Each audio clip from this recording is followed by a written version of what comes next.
Hey, good morning, everybody. It's Hammer. Today is Thursday, June 6, 2024. Of course, I'm with Originator Success here with the daily mortgage rate update, the only place on the web where you guys get to join me live on Facebook and YouTube, where we talk about what's going on with rates and pricing each and every weekday. Remember, if you're here live, say good morning. If you're watching on the replay, don't forget to give us a hashtag replay.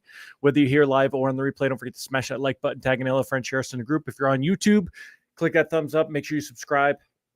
Make sure you just leave a comment, say replay or hello, or tell us your answer to the question of the day. With that said, let's say hi to the live folks. We got Rob Stewart and Mike Tebow here this morning. Ron Siegel said it's applesauce cake day. Ron, what the hell do I do with that one?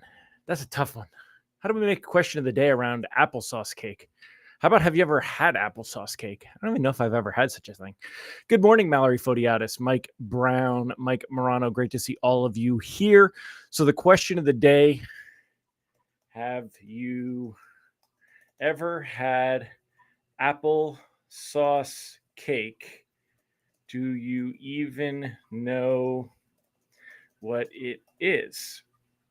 All right.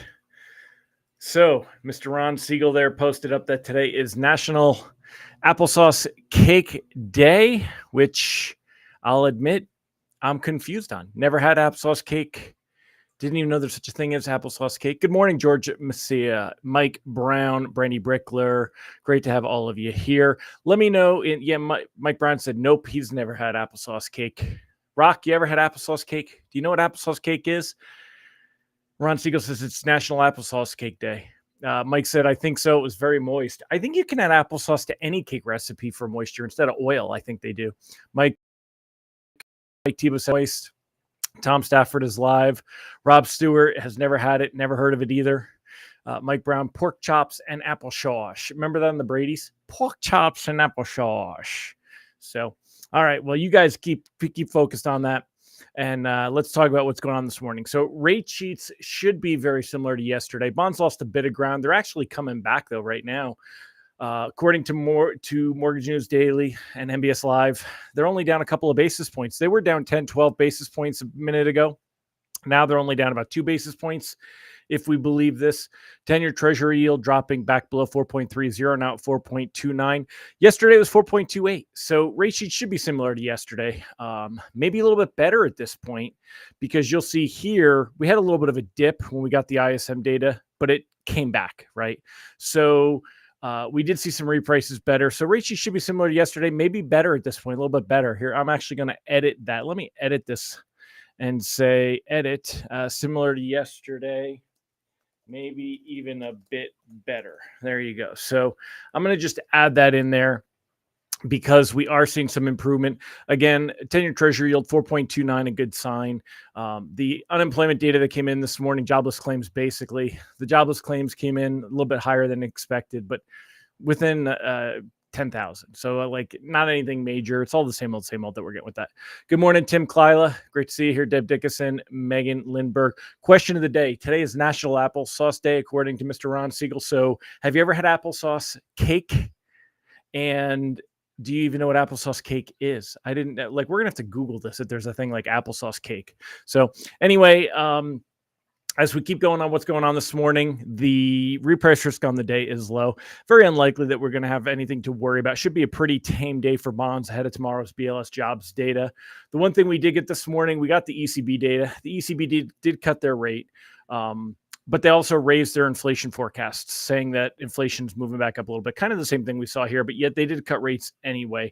They went from 4.0 to 3.75. So they did cut a quarter point over in the European Central Bank, but it wasn't really enough to excite everybody, especially with the caveat that inflation forecasts had moved higher. So we kind of got that.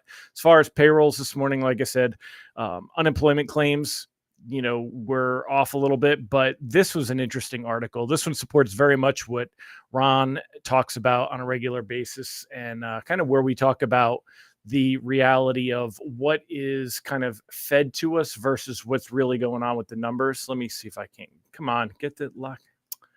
There it goes. Okay. So, let me take this down for a minute. We'll just go over this article. So basically, this article, U.S. payroll gains not as robust as reported. So the overestimate may have been 60,000 a month in 2023. Job market is weaker than the Fed thinks, Ironside's founder says. The U.S. job market may be a lot less vibrant than the Fed Chair Jerome Powell and his colleagues seem to think. Again, Ron Siegel, I'm sure you'd agree with that. Very much so. This being the case, it's been said by so many other people, including Danielle DiMartino Booth and so many others. Data published Wednesday by the Bureau of Labor Statistics, so that was yesterday, suggests payrolls may have grown about 60,000 less per month on average last year than the roughly 250,000 run rate derived from the agency's monthly employment report. Now, that's significant. That's almost a quarter. That's a 25%. That's huge. The new figures from the quarterly census of employment and wages cover more than 95% of U.S. jobs and are eventually used in annual revisions to the monthly data. The QCEW release, as it's known, adds to uncertainty surrounding the state of the labor market as the U.S. Central Bank deliberates over when to begin cutting interest rates. While some indicators such as monthly payroll and weekly unemployment claims suggest the market remains robust, others, such as rising unemployment and a decline in job openings, which is the jolts we got earlier this week, point to cracks developing. So the idea here, one of the takeaways, tomorrow's BLS jobs day is going to come in at 8:30 a.m. Eastern time. And as far as our outlook goes on everything, it very much depends on what is going to happen from here and kind of where we're at. So the current outlook is that we've got three major events that are happening within the next 7 days, right? We've got tomorrow's BLS jobs data. It's going to come out at 8:30 a.m. Eastern time before your morning rate sheets. If you have any risk-averse loans, especially loans closing in the next 2 weeks, you'd want to look at locking them today before that data if they're risk averse, if they're not willing to gamble. Now, take a look here. Looking at Mortgage News Daily as a reference point, we are knocking on the door of 6% rates. Govey's already been there, but conventional conforming, very much knocking on the door of getting back into 6%, which is good. This is going to be really good. So the only time we saw that was on 5/15, 6.99. That was the last time we got the CPI inflation data that came in better than expected or at expectations. I forgot exactly which it was, but it was the first one that wasn't disappointing, and that was last month. We're going to get tomorrow's BLS jobs data. Then on next week, on the 12th, we're going to get the unemployment claim or the CPI, which is huge, right? We're going to get that one more time. And then the Fed meeting, the conclusion of the Fed meeting with Fed Chair Jerome Powell's press conference. So we have three big events, the trifecta, the BLS data, CPI inflation data, and then the Fed meeting, and more importantly, the Fed press conference. It is very possible we could see rates push all the way down into the mid to high sixes. We may see at least 6 3/4, could see 6 5/8, flirting with 6.5. I mean, depending if we were to get data that came in much, much weaker than expected, showing labor market softening, CPI was showing that inflation was dropping more than expected. If the press conference, Powell says it has to address those two things, because remember, that's what he's going to get asked about. So that could really, we have the potential. That's as dramatic as it could be. Now, let's say that it doesn't come in awesome. We still are probably going to find ourselves with some of the best rates we've seen in a month in the high sixes, 6 7/8, down to maybe 6 3/4 if we're lucky. So we definitely have the opportunity. Now, what happens, though, if that data comes in the opposite direction? Rates could move higher. There is risk. You have to know that. You have to warn of that. Nobody's got a crystal ball. Every time we think we've got a handle on which direction things are going to go, they bob and weave and head fake and go in the other direction. So it's not even like we could say, hey, here's some compelling reasons why we think the data is going to be good. Now, in my heart of hearts, I think the data is going to be good. I think we're going to see rates continue to start to ease their way down. We could take a look here at when we take a look at the Fed futures and what markets are pricing in, the idea of a Fed rate hike or a rate cut, any kind of policy rate movement this meeting in next week is basically 0%. When we get to July, there is now a small percent, a small expectation that we could see a move, which 2 weeks ago was only at 12. I'm sorry, a week ago was only 12%. It's up to about 17%. Still very unlikely that we're going to see a July move. However, we could see this really gain momentum if we get a weak labor report tomorrow, unemployment comes in higher, wages come in lower, and then if we get a CPI report that shows inflation improving and what the Fed says on their meeting. But when we look at September, this is when everyone's looking for that first cut right now, up to about a 70% expectation of a rate cut by then. 70% expectation of a rate cut in September. By the time we end the year, expectations, and again, look at this, the comparison a week ago, there was almost a 20% expectation that we would see rates remain the same. That's down to 5%. Only one rate cut was 4%. To 27%. The 2 rate cuts was only 30%. That has moved up to 40%. And where is it really? 3 cuts. The idea of 3 cuts coming went from less than 10% all the way up to 21%. Depending on how this data comes out tomorrow and how the data comes out next week, I bet you we're big change here, where the expectation right now is about a 20% expectation that we would see 3 rate cuts. We could see this jump up into the 40s. So that's what we're looking for. That's what we're holding out hope for. As far as today goes, though, we're down a few bips, nothing to get excited about, nothing that we have to worry about.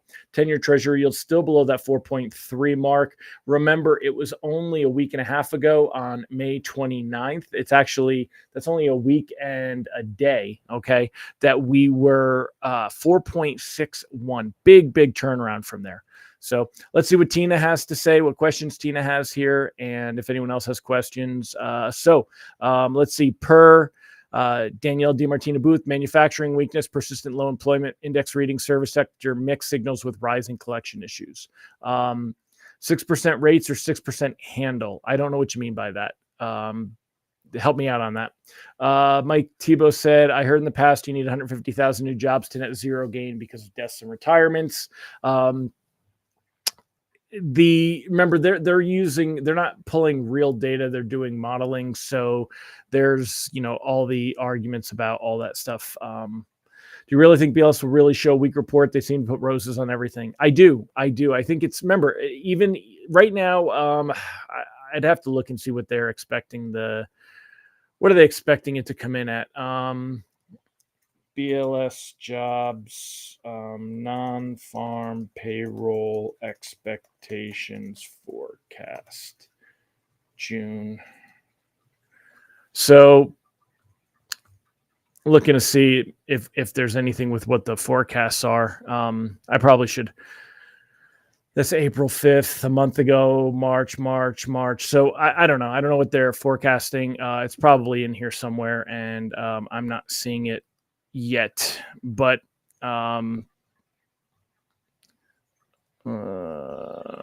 this is the same thing with the per year. So I was looking to see. I think it'll come in less. I do. I think we're going to start to see that flat 6% rate or in the 6s. No, in the 6s. I don't think we're getting anywhere near 6% itself yet. We'd have to. I don't think it's going to happen until 2020. The end of 2024 if we're lucky. We'd have to see more expectation of rate cuts to come in 2025. Like right now, the latest that we're seeing, September of 2025, they're looking at a 4% Fed funds rate versus the 5.25% that we're at right now. So that's September of 2025. So we would see rates continue to move lower as we see the idea that the Fed will do that. Tina said, if they regular flurry, the job number isn't likely they do it again. If they flub the numbers, yeah, they are gonna come in too high. Flourish, regular flourish the job numbers, but I don't think that it's actually manually manipulated. I just think that the way they do their modeling is off. However, I think we are going to see the idea of less jobs created. The big thing is, remember, the unemployment number is calculated differently than the number of new jobs created. One is a household survey, one's a business survey. So on one, they're calling people up, ring, hey, do you have a job? No. Okay, well, they're not unemployed yet. Are you looking for a job? No. Okay, well, then you're not unemployed. Yes, then you're unemployed. and they're modeling off of that survey. And then the business survey for unemployment is, the number of new jobs created. That's based on what's reported and from the businesses. So that's a different number, and they're going to be looking at wages. So the main thing is definitely keep a idea here, as it says down at the bottom, cautiously float and only lock anything. It's totally risk averse. Remember, we are going to see that movement tomorrow before the AM rate sheets come out. That's the only thing that we have to be careful of, is that the jobs data is going to come out around 8:30, and then we're going to see a lot of movement before we get any actual chance to lock anything in. Rate sheets will come up either much better or much worse. Again, this is totally, there's really no reason for me to give you this idea of where I think things are going to go, but I think we are going to, let me push this up to 6 months. I think we are going to see mortgage bonds push up and test the 101.10-ish area here. I think we're going to see, right now we're at 100.70 basically. I think we're going to see a 30 or 40 basis point move higher tomorrow, and at least test the 101 mark. So at least 30 basis point improvement tomorrow, if we get the data that shows that labor market is coming in a little bit weaker and softer than expected. I think there's a very good chance for that. I think we're going to see rates drop down again into the high sixes tomorrow and set us up for some really good moves next week. And we'll be focusing on Wednesday's CPI inflation data and the Fed meeting that concludes on Wednesday. And what really moves markets is Powell's press conference that he will do on Wednesday afternoon. So we'll be talking more about that tomorrow. I'm going to come to you from the road, by the way. We're leaving for Pittsburgh. We'll be in Pittsburgh for a few days visiting the nieces. So Mike said they need to bring the number out around 1 p.m. like the Fed decision. Give us time to decide. I know, wouldn't it be nice if it was there?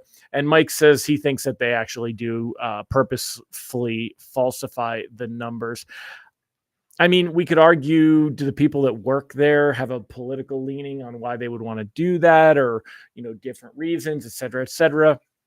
I don't know. That's a very deep conversation. So, all right, my friends. Well, remember, if you would like to sign up for our free email lock advice, you can do so at www.ratelockadvice.com or use this cool QR code. Get an email to your inbox each and every weekday morning. If you'd like to sign up for our text alerts, they're $7 a month. You can get those at www.ratetextalerts.com. If you'd like to sign up for a reminder that I'm going live, you can use this QR code here, or you can go to hmmr.io/reminder. Last but not least, check us out at originatorssuccess.com. Go find out how we help you get loans from Google and social media. And thanks, Rock. I will hopefully have a great trip, and we'll see you guys then. Take care, everybody. Make it a fantastic day. Bye-bye.